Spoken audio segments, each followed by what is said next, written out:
Wendy, how are you today? I'm good, thank you, Carl. How are you doing? Very well, thanks. It's a bit grim in London, but otherwise it's a wonderful day. Great. Good morning, good afternoon, good evening to all the participants. Thank you for the opportunity, Carl, to proceed with part 2 in this webinar series. And I'll tell you a little bit more about that. But first, a personal introduction. I started my career at Koeberg Nuclear Power Station 27 years ago. And apart from the station psychologist, I was one of quite a few occupational and clinical psychologists employed in the organization. And the reason for staffing the human resources area with psychologists was because we wanted to really ensure that we had an evidence-based behavioral approach to organizational development and continuous improvement. And more specifically, we wanted to ensure that we had a very rigorous and robust assessment process throughout the employee life cycle. As Carl mentioned, or I think I've already mentioned, I am an occupational psychologist. I'm also a qualified coach as well. And I'm a passionate nuclear professional, and I've had the privilege of working with a number of nuclear power plant operators and international safety organizations during my tenure as a consulting occupational psychologist in this particular industry. So what I'm going to do is share with you some of the insights that I've gained over the years, also recommend some of the practices that you may want to explore and experiment to help you to bring more rigor into your behavioral assessment process.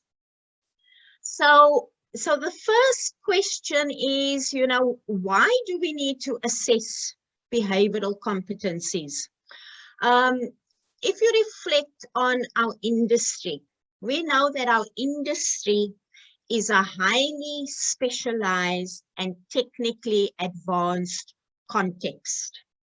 And it requires working in a highly regulated, proceduralized environment where the potential for human error can have serious negative consequences for the safety of the employees and the community at large. So attracting and retaining employees who will operate effectively in this context is key. We need staff who have not only the strong technical capabilities, but also the strong behavioral capabilities to meet our uncompromising performance standards and to cope with the demands and pressures of operating in a highly regulated, safety critical context. So the actions of one person can have huge consequences for the organization, for the community, and we know on past experience for the nuclear industry at large.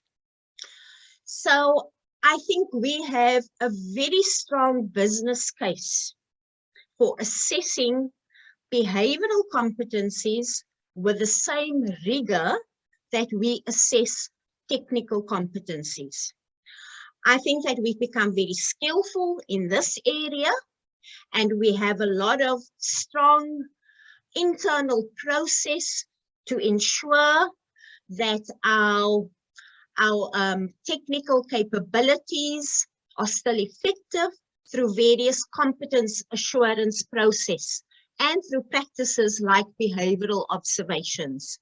I think that we can apply the same level of rigor to assessing behavioral competencies and ensuring that we not only select the right person for the right role, but also the right person to work in our organizational context. And that we maintain some of those assessment practice to ensure that our employees remain fit for duty. We know that the world as we know it has changed a lot in the last 2 years. We are operating in a more volatile, uncertain, complex, and ambiguous context. And this has placed a lot of pressure on organizations to adapt to these changes. It has also placed a lot of pressure on individuals to adapt to this changing context as well. And in fact, what we are seeing is an increase in stress, anxiety, and depression. And I'll chat a little bit more about that a bit later on in our conversation. So what I would like to do with you now is just go through the reasons for assessing behavioral competencies in a more detailed way. I'd also like to talk to you about the best way of assessing some of those behavioral competencies, and then what are some of the critical considerations that we need to take into account when we are implementing a behavioral assessment program in our organization. Before going into that detail, I'd like to share 2 South African stories with you. And I think that will just give us more of a pragmatic insight into why assessments are important and also the value that assessments can add. The first story that I'd like to chat about is Rodney Wilkinson. Now, construction at Koeberg actually started in 1976. And Rodney Wilkinson was employed at Koeberg during that construction phase in the 1980s. He was initially employed as a laborer during his first stint of employment, and then he was later employed as a safety officer. Wilkinson had access to the most sensitive areas of the site. And he was able to, during his first employment stint, obtain the site plans and pass this on to anti-apartheid activist organizations. During the second stint of his employment, at that stage he was strongly affiliated to anti-apartheid activist organizations. He was encouraged or persuaded to use his insider access to sabotage this nuclear facility. And Wilson carefully planned an attack. He planned to detonate or set off bombs. The intent was to do that with minimal loss of life and also radiological release. And for that reason, he chose the date of the 16th of December when the site would virtually be deserted. He set off, I think it was 4 bombs with a 24-hour relay. And these bombs exploded over a 24-hour period, causing significant damage and delaying commissioning by 18 months. Fortunately, there wasn't any loss of life. Wilkinson, what they knew about him, apart from the fact that he was a national fencing champion, he was also a university dropout. He was also a military deserter.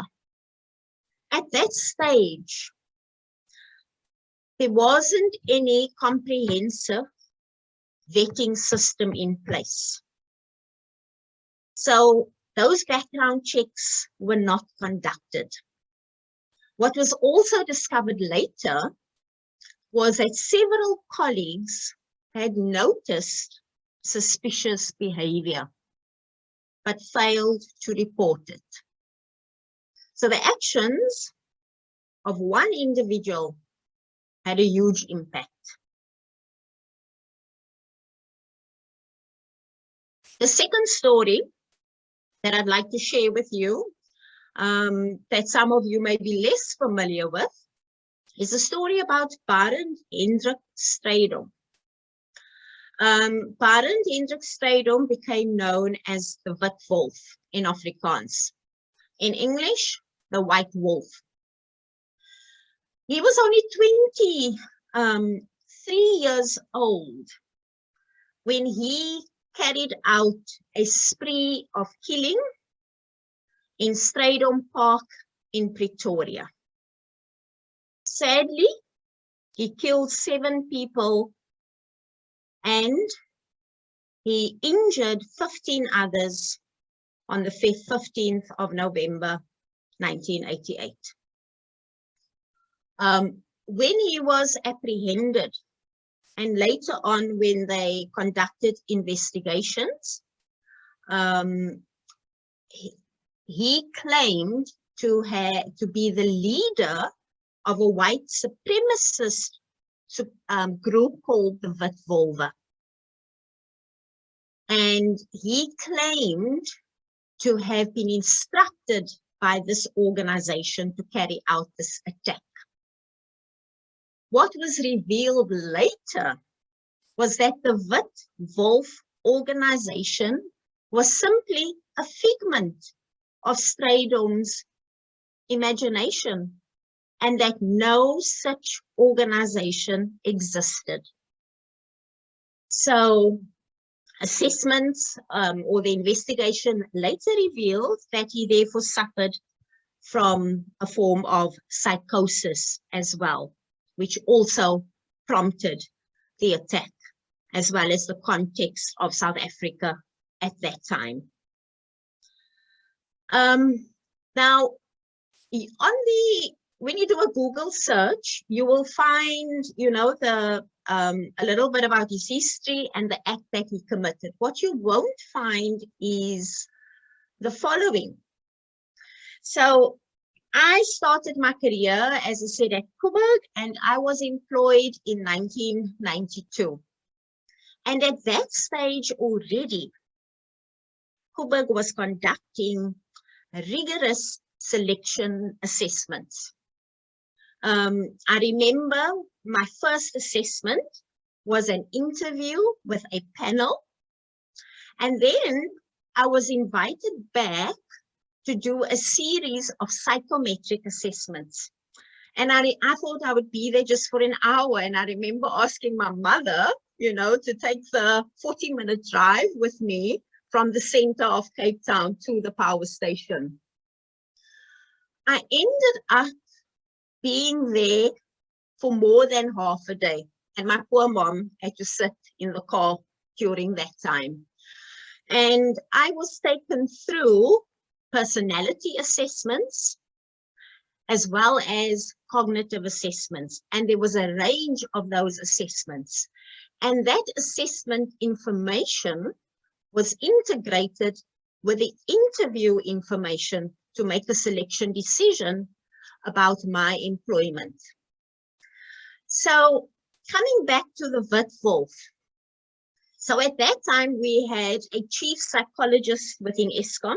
So Koeberg is part of the Eskom company. And Henry van Blerk, highly respected expert in his field. He trained us also in the interpretation and administration of a number of assessment tools. And during one part of our training process, he gave us the 16 PF personality assessment report and a summary of the interview notes, etc. And he said to us, interpret this assessment and then make a recommendation about whether or not you would appoint this individual. Most of us in the room found reasons not to employ the person who had completed the assessment.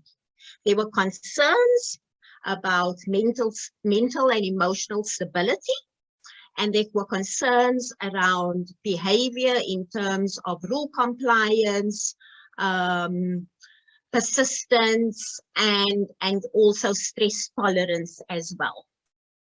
What he then told us was that this assessment report was actually the report that Baden Hendrik Strydom completed when he applied for a position within Eskom, wanting to get into the operating field at Koeberg Nuclear Power Station.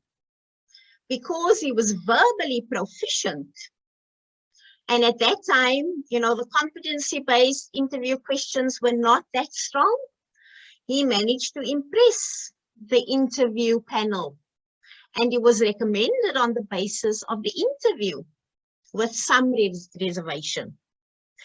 And if not for the psychological assessment, Baden Hendrik Strydom may have been appointed by Eskom.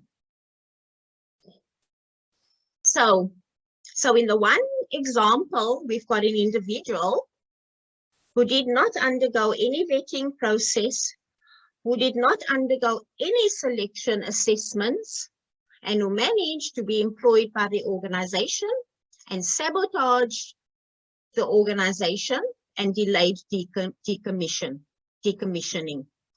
In the other example, we've got a potential applicant who applied for a role but was unsuccessful because the behavioral assessment indicated causes of concern, and that this individual would not be suitable to work in a safety critical context.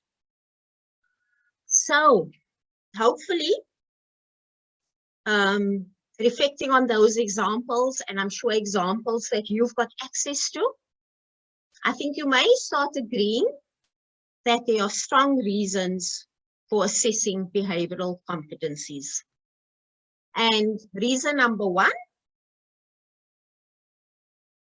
is that the use of pre-employment selection assessments, like an application review, like background checks and verification and security vetting, and even pre-employment assessment methods like an online test or a screening interview.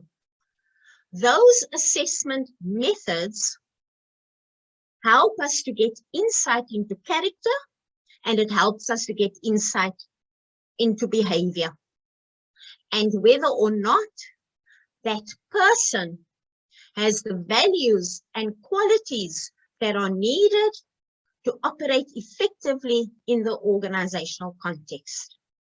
So reason number one, assessments add value and help us to select out individuals who may have values and qualities that conflict with the organizational culture and do not meet the minimum requirements for the position. So the assessments that we use at this stage should help us to answer the following questions. Does the person have the technical and the behavioral capabilities to meet the performance requirements of the job? Does he or she have the competence and capabilities to work safely under routine conditions? And do they have the competencies and capabilities to work safely in safety critical situations or emergency conditions or in highly stressful situations? And do employees have the attributes and values? So in other words, what's important to them, what they pay attention to? Do they have the attributes and the values to work in a highly regulated, proceduralized, and safety critical environment. Are you using more than just an interview? Are you accessing other assessment information which could help you to have a fuller picture of this individual? To what extent does your organization focus equally on both technical and behavioral competencies?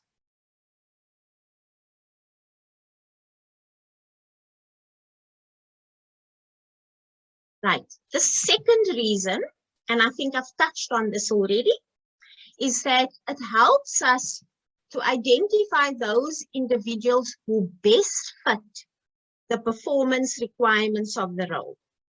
Now, research has indicated that when there is a strong link between not just the competencies of the individual, in other words, the technical skills and knowledge, and the behavioral skills, but also when there's a strong alignment between what that individual values and the organizational culture, people will be more engaged and they'll be more effective in their performance.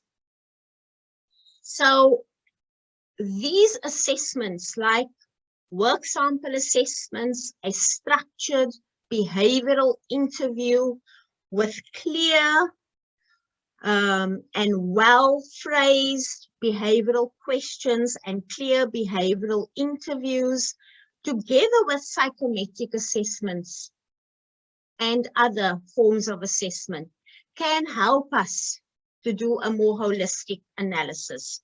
And I'll chat more about the types of assessments as well. The third reason is that assessments helps us to verify fitness for duty.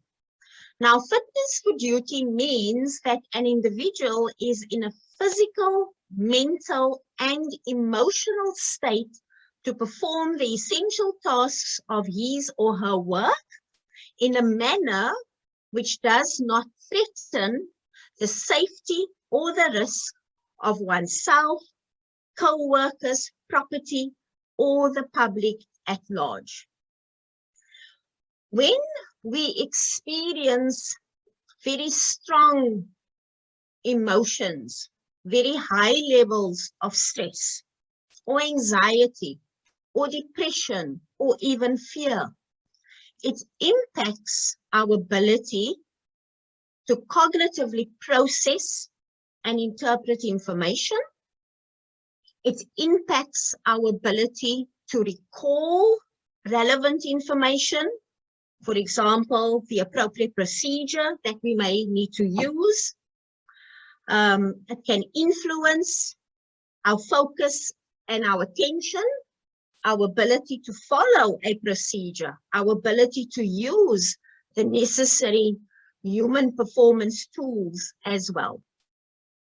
It can influence our situational awareness, and we may not be as attentive to important information that we need to respond to. So when we experience heightened levels of emotion, all the brain's resources, the glucose and the nutrients, are going to the emotional brain. And hormones like cortisol, the stress hormone, is released. And our flight or fight system is activated. Now, when that system is activated, it can, what we call, hijack the rational brain. In other words, it can take control over the rational part of our brain, the frontal lobes, the prefrontal cortex. So our emotional brain becomes more dominant, and we have diminished resources for the cognitive tasks.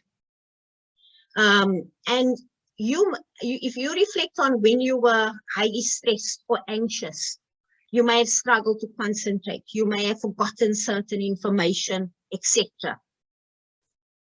Your emotional brain has hijacked your rational brain. I've got a nephew, for example, that suffers from exam anxiety. When he's not in an exam or test context, he can recall all the information and write that down. When he's in the exam context, his levels of stress are so high that he's unable to recall that information, and as a result, he's sometimes unable to pass. So you'll notice on the slide that I'm talking about the blip. Now the blip, you know, that's those little periods when we experience high levels of stress, maybe due to a trauma, the passing away of a loved one, divorce, maybe even being robbed as we're walking home, etc. All of us can encounter situations that may trigger some of these emotions that we spoke about, and it can cause what I'll loosely term the blip. Moments when our performance may be affected because of the stress or the trauma that we are experiencing. I mentioned earlier about the VUCA context, volatile, uncertain, complex, and ambiguous situation, the continuing COVID pandemic, and all the shifts and the changes that people needed to make, and losing loved ones as well, illness, etc., has all exacerbated mental health and well-being. And many people are experiencing many blips. And to summarize, high levels of stress and anxiety can diminish our cognitive resources for the task. We can become less productive.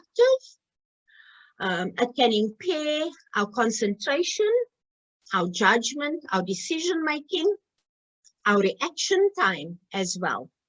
The body is designed to direct its energy towards self-protective behavior. And the flight or fight system becomes more dominant.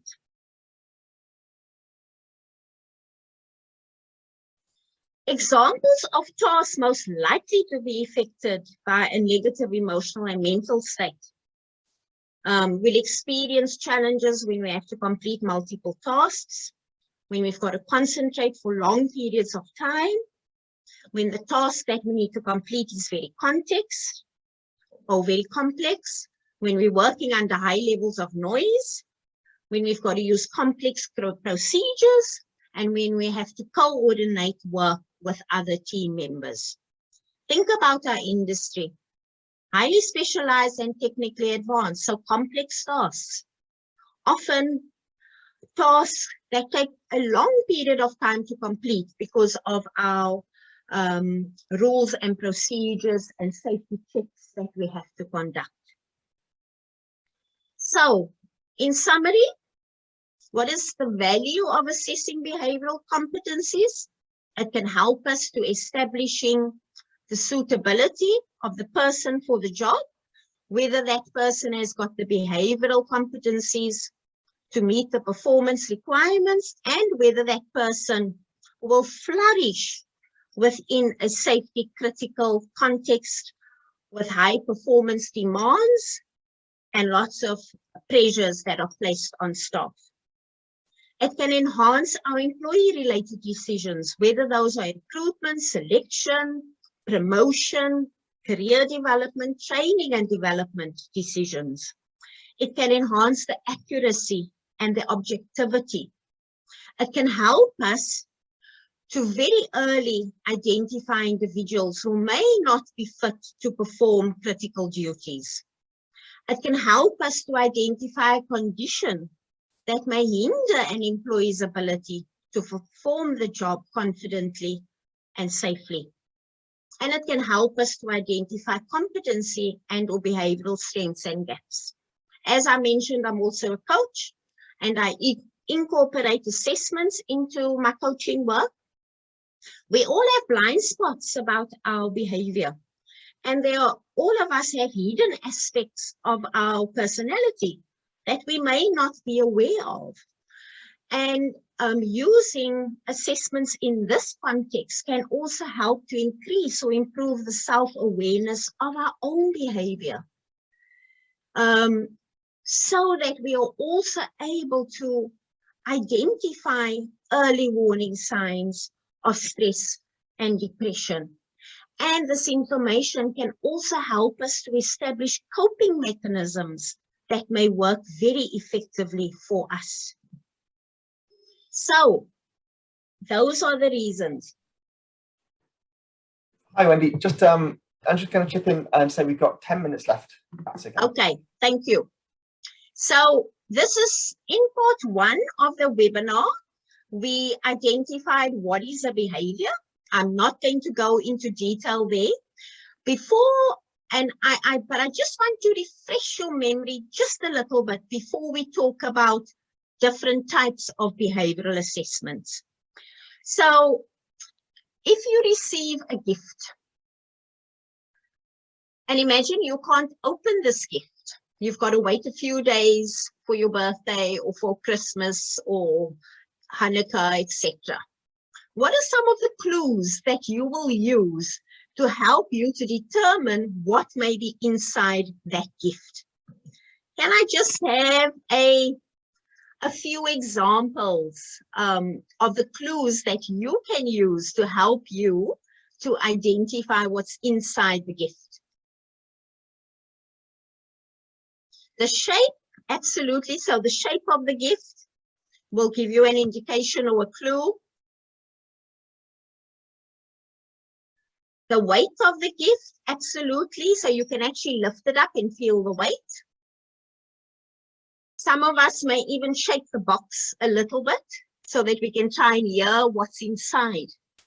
So we can use a lot of external clues to help us to identify what is inside this gift. However, Abdi Ali said they're keen to open the gift. Samaya said the presentation and how it's wrapped. Yeah, absolutely. So there are numerous clues. So coming back to Abdi, who's keen to open the gift. And the reason why we're keen to open the gift, it's because only once we open the gift do we actually know what is inside. And you can draw the same analogy with behavior. Outside of the gift, or outside, or as we said, the external part of the gift, the packaging, etc., gives us clues. Similarly, what is observable, what people say and do, that is what behavior is. So it's externally visible and observable.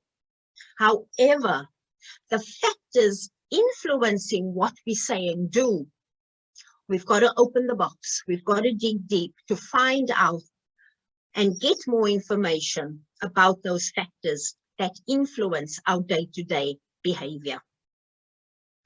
In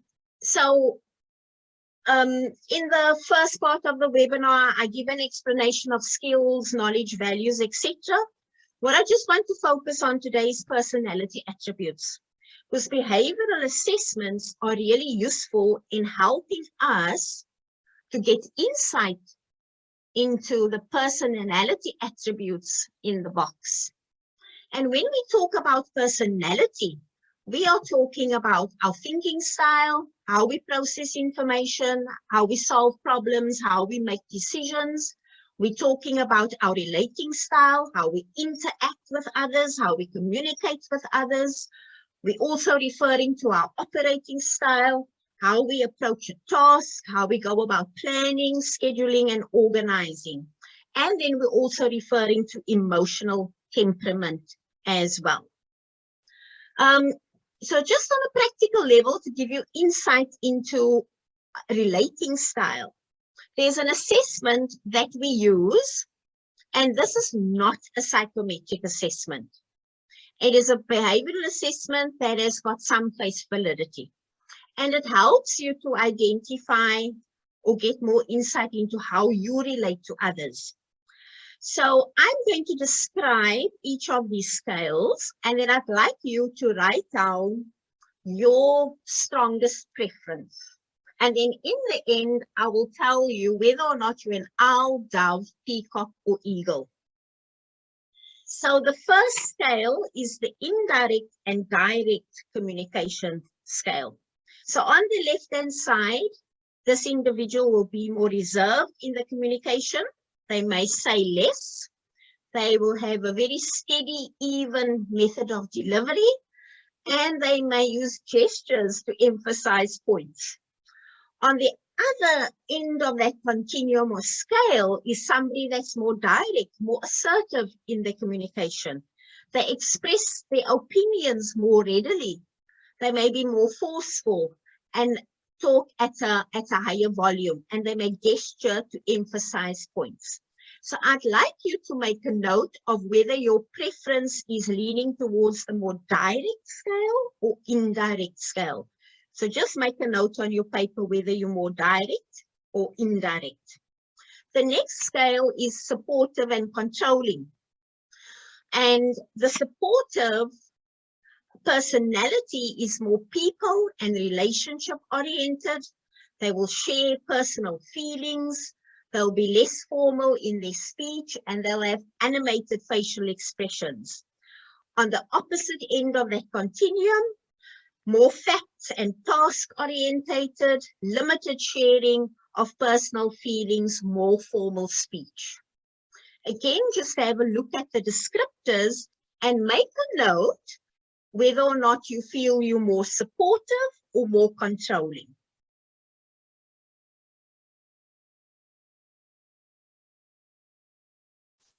Okay. Right. So if you are more supportive, so if your preference was direct and supportive, you are the peacock. If your preference was more direct and controlling, you're the eagle. If your preference was indirect and controlling, you're the owl. And if it was indirect and supportive, you're the dove. Now, because of time limitations, I don't have the luxury of giving you the more detail around this behavioral descriptives. You will have access to the presentation and you can access that information. The questionnaire is also something that anybody can use. So if you do want the questionnaire, you can email myself, Sally, or Carl. So yeah, so just by using a very simple, and this is a non-psychometric tool, you can get more insight into your communication style and how you relate to others. So the personality attributes, some of them, as we know, that are core to being a highly effective nuclear professional, is rule compliance, critical thinking, questioning attitude, safety consciousness, and vigilance. So during the last part of the presentation, and my apologies for running over time a bit, Carl, can I still continue with this little bit? Please do, please do. Okay, thank you.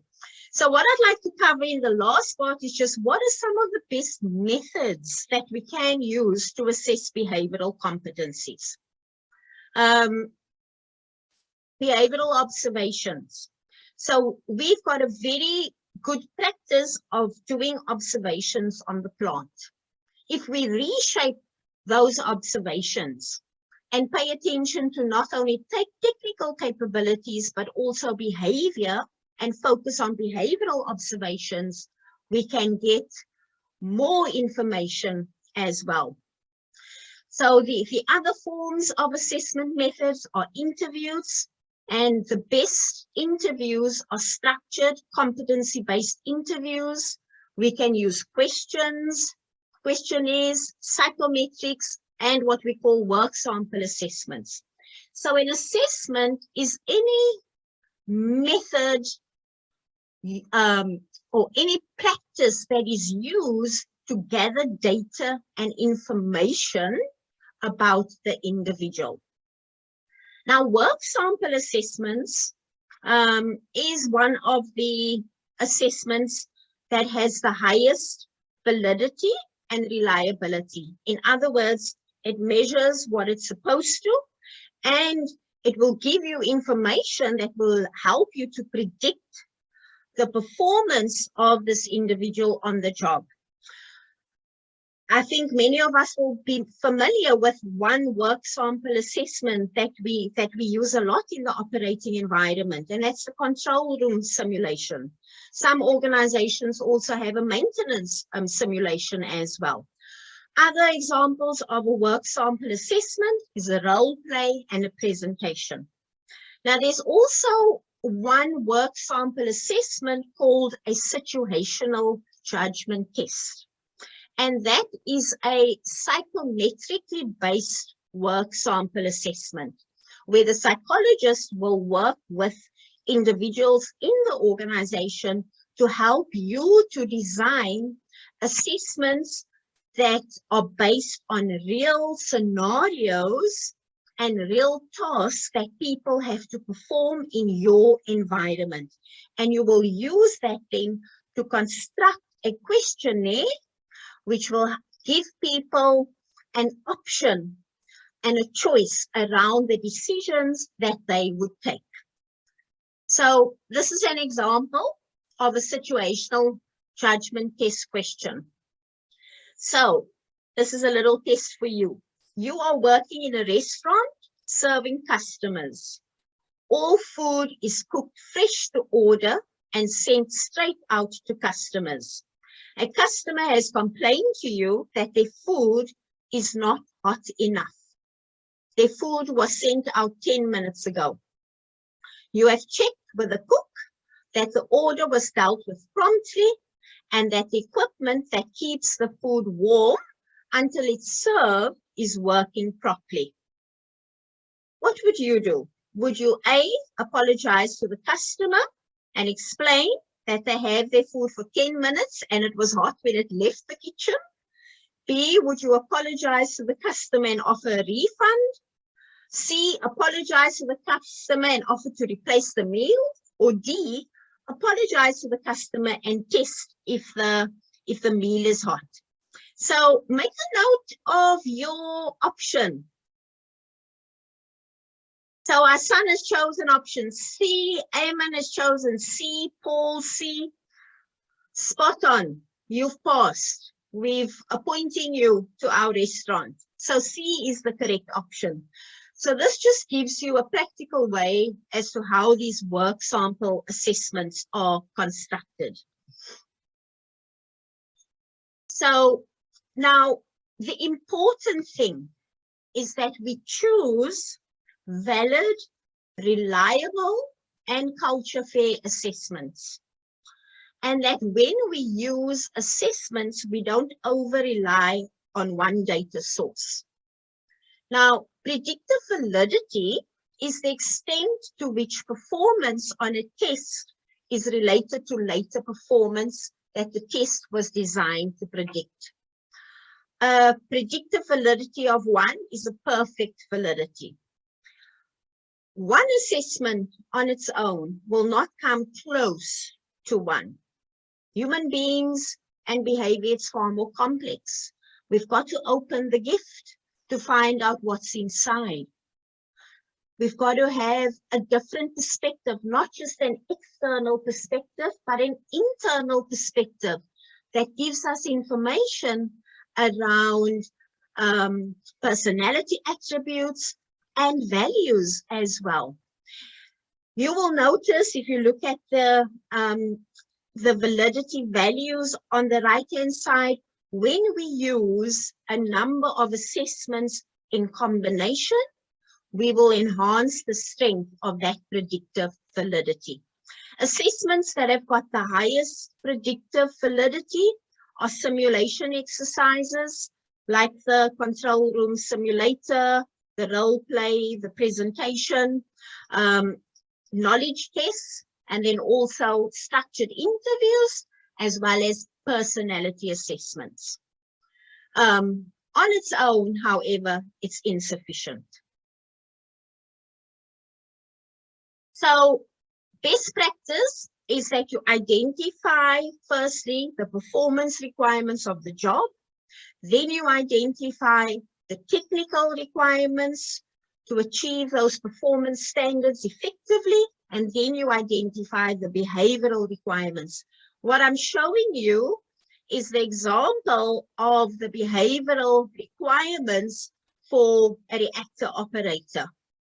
And we've noted down the behavioral competencies and the assessment tools that we are going to use. A good practice is to ensure that you are assessing each competency at least through 3 different sources and that you integrate that information. The key enablers, which I'll just touch on in 2 minutes because I've referred to this before. So assuming that you want to strengthen your existing behavioral assessment program, or you want to start developing or implementing one, 2 important key enablers need to be considered. The first one, have or develop an organizational competency framework. What that is you clearly identify the strategic or the long-term results that the organization needs to achieve. Then you also look at the core operational process. And on the basis of that, identify what are the organizational competency requirements that our employees will need to have to be able to work in maintenance, engineering, work management, etc. effectively. And you identify the functional or the technical competencies as well as the behavioral competencies. And a competency, to ensure that you're capturing all of the elements of a competency, it will be, what knowledge do they need? They need to have an understanding of XYZ. They need to have the skills, the ability to, and then they need to have the personality attributes that is linked to effective performance requirements for that role.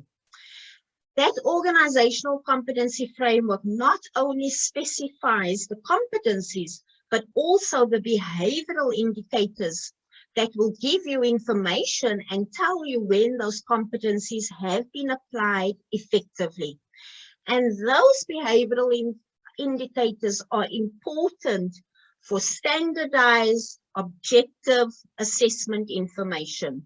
You can also use the same behavioral indicators when you are performing behavioral observations on the plant as well. The second key enabler is a psychologically safe work environment. So we mentioned that individuals' emotional and mental state can influence their fitness to work. And what you want is to create an environment where people will feel safe to talk about the difficulties and the challenges that they're experiencing, so that you and the employee can take the necessary remedial action. Psychological safety is also important. When an environment is not psychologically safe, people may hesitate to report concerns, safety concerns, or concerns that they've picked up around somebody's behavior. They may be hesitant to report that information and hesitant to ask for help. Again, the first part of the series provides much more insight into psychological safety. So if you would like more information, then you can just watch that webinar if you haven't attended it previously. So the critical considerations is that you take into account what your country legislative requirements are, that you establish the validity and reliability of assessments, that you link them to performance requirements, that you ensure that they are cross-functionally relevant, and that you take steps to avoid any conscious or unconscious bias. So in summary, I think that in the nuclear industry, there is scope for us to improve or strengthen the rigor in identifying behavioral requirements. We need to remember when we use them to integrate multiple assessment information, be pragmatic, establish a graded approach, the practices you use to select and establish the fitness for duty of operators is going to be different to those people employed maybe in the continuous improvement environment. And this is within your circle of control. Maximize opportunities to integrate assessments into everyday activities and practices, e.g. on-job observations and performance appraisals. So I hope that I've given you more insight into the world of assessing behavioral requirements. There is a document that you can refer to. It was published by the IEA, and Carl has posted the link to that document. I was part of, or I contributed to drafting that document, so I'm very familiar with it. It goes into a lot of detail. What Carl has also posted is the Insider Threat Handbook. I think it's an excellent resource. It gives us good information into very real, relevant case studies as well. Thank you so much. My sincere apologies for running over time. You'll notice that's not my strength. That's my development area. I'll work on that. Thank you very much. Thank you, Wendy, and no worries at all. I think the engagement and the passion are absolutely worth it. So thank you so much. That was really interesting. Ladies and gentlemen, I can see the first questions have come in on the Q&A chat function. So if you do have a question, please use the Q&A box. We'll check the chat as well. But Wendy, I'm going to launch straight in with a question from George, if that's okay. Yeah, please go ahead.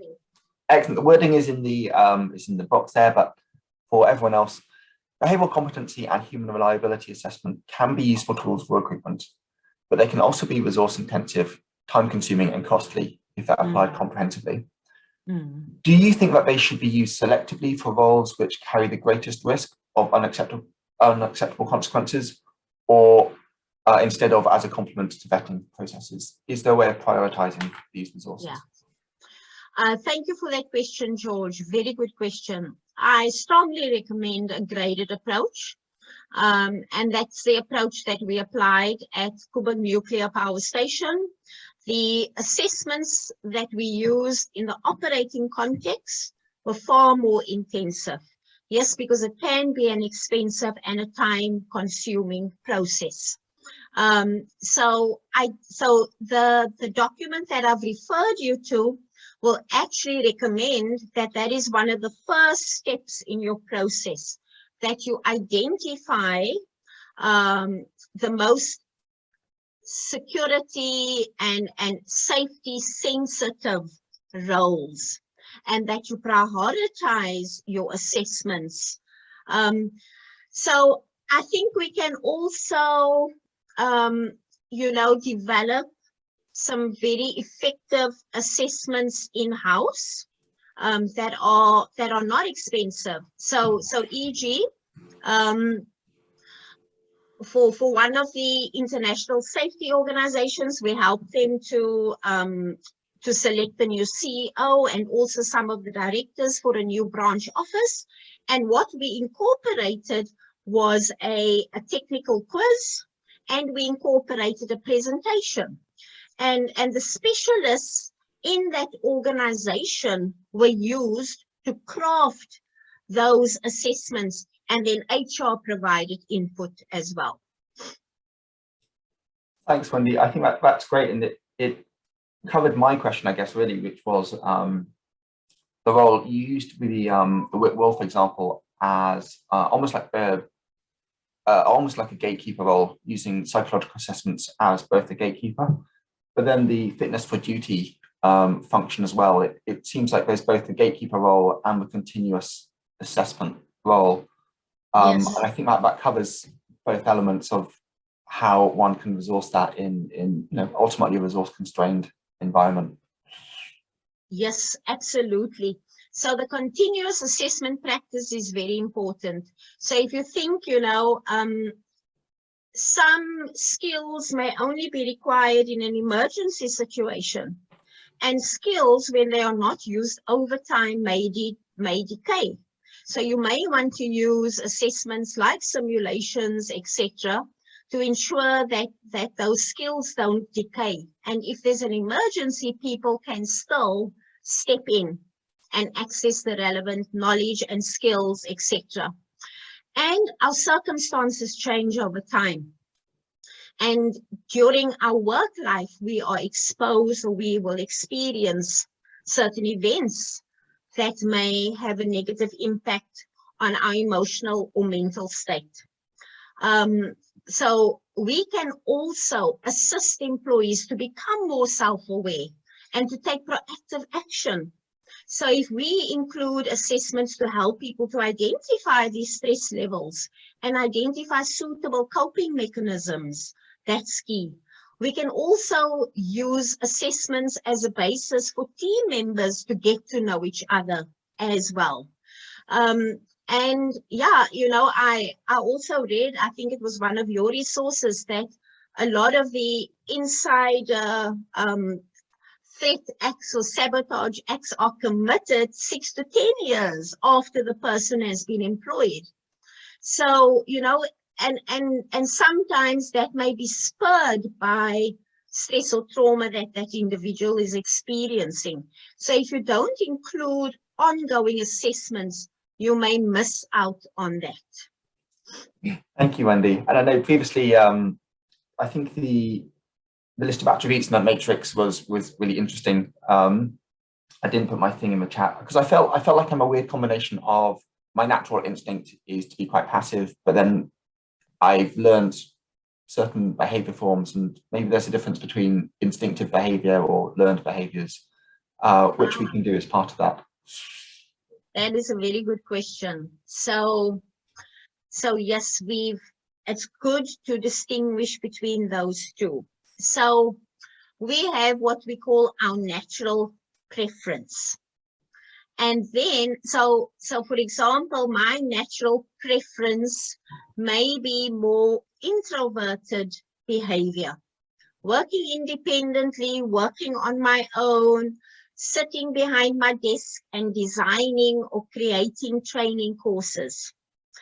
Some of the performance requirements of my role may require more extroverted behavior, engaging with others, delivering webinars or presentations, or working with a team to solve a problem. And although my natural preference may be more individual behavior, I can learn behavior as well and shift some of my behavior to be more effective. The important thing is that you're not making drastic shifts too often and too frequently for prolonged periods of time, because that can then be a source of stress or burnout. And the better the match between your natural preference and the performance requirements of the role and the organizational context, the happier you will be, the more motivated you will be, and the better your performance will be as well. Thank you, Wendy. And I'm going to draw it to a close there. I know we're just a little bit over time, but thank you so much for that. And thank you all for your comments in the chat function there, Wendy. There are lots of lovely comments there. So thank you all for those. Just while I still have everyone's attention, I'm going to draw your attention to the last link of the day. And that is simply to the usual feedback survey. We offer at the end. So we do love to hear what you think of these webinars. So please do take the time to fill those out as well. Otherwise, it just remains to say, Wendy, thank you so much for your time and experience today. For everyone else, our next webinar, when we're having a break in January, so the next one will be in February. We'll be joined by speakers from NTS, Nuclear Transport Solutions, where they'll be taking us through cybersecurity and building a cybersecurity regime from scratch, I guess, but also building and maintaining, yes, cybersecurity regimes. Otherwise, thank you very much, everyone. Have a wonderful break over the festive period, and I look forward to seeing you in February for the next webinar. Otherwise, Wendy, thank you very much again, and take care, everyone. It's my pleasure. Thank you so much, and thank you to all the participants as well for joining us. Thanks, guys. Bye.